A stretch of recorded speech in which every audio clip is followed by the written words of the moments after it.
We're going to teach our dogs today to put their feet onto our feet and be able to walk with us if we want to progress it that far. It's a super cute trick, so one definitely worth trying.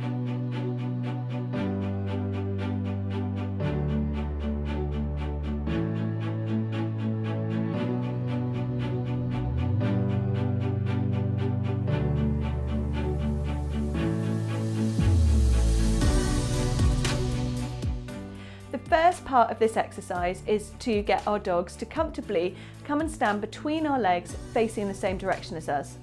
Now, if you already have this as a behaviour on cue, perhaps as a middle position, then you can absolutely use that straight away. If not, you can lure your dog into that position. So I would take one treat in both hands and I would start by luring my dog around behind me with one hand and then have the other hand ready to lure them between my legs to come and stand in the position I need them to be, which is standing between my legs facing forwards. Once you've got your dog into the right position, then what we need to do is get them to start targeting our feet. And by targeting, I mean they're basically interacting with a specific part of our body that we want them to. So you may have taught your dog already a hand touch, for example, where they put their nose onto your hand. This is a very similar exercise, apart from we want them to target our feet with theirs. So to do this, we're going to lure our dog. So that means putting a treat on their nose and using it sort of as a magnet to move them into the position we want them to be in.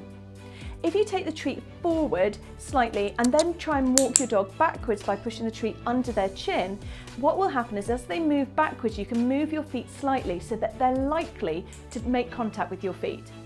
If at any point their feet touches yours, I want you to click or mark them with your marker word.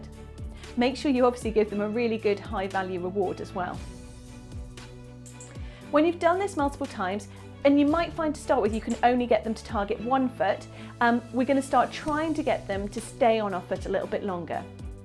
Over repetitions, they should feel comfortable about making that contact with our feet, because to start with, it's a little bit of a strange thing for us to ask them to do. Oh, good girl.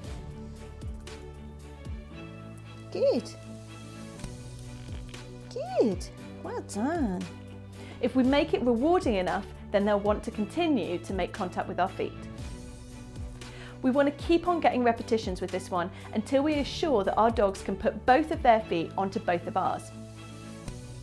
At this point, we want to make our dogs comfortable with movement of our feet so that when they are actually relying on holding their weight on our own feet, they're going to feel comfortable about us moving about. So first of all, it's just moving your toes up and down very slightly.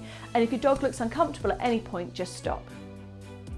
Once they're comfortable with your toes just wriggling a little bit, you can start to raise the top of your feet so that you're taking your feet up and down off the floor. Then we can start to actually add more real life walking movements where we're taking our weight and shifting from side to side slightly so our feet are moving as they would if we were normally walking. Only at this point would I start thinking about trying to actually walk forward with my dog.